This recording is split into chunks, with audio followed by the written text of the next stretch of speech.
The Battle of Ahzab. Ahzab means groups.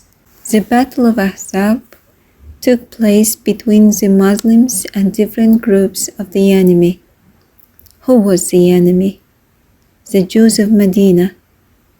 Some of the Jews of Medina had been exiled by the Prophet after they had violated their agreement with the Muslims.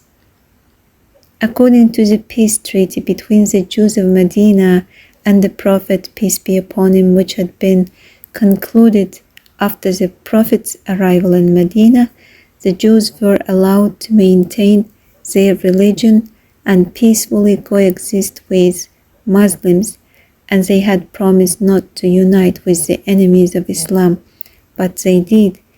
They had conspired against the Muslims.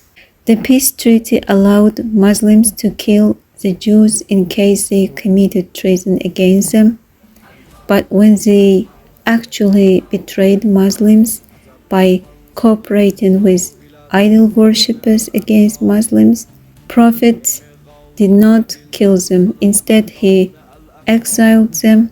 He sent them to leave the city, so they left and settled in Khaybar, near the city of Medina. Now the Jews could not admit the rising role of Muhammad, and they just wanted to get rid of him and Islam, but they wouldn't dare to attack him alone because they knew they were not strong enough. So they went to the Mecca Mushrikeen and made an agreement with them, basically with Abu Sufyan, the father of Muawiyah. They also went to another Arab tribes in Mecca.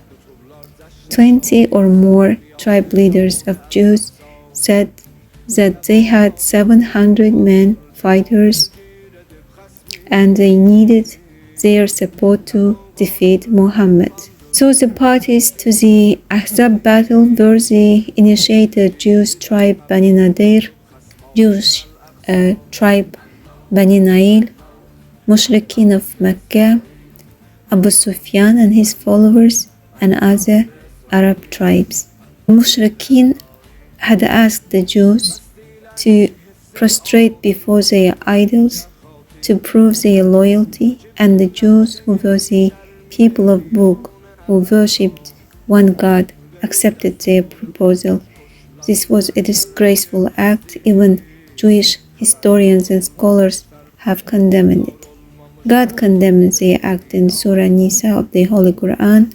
Verse 51 of the surah says, "Have you, O Prophet, not seen those who were given a portion of the scriptures, yet believe in idols and false gods, and reassure the disbelievers that they are better guided than the believers?"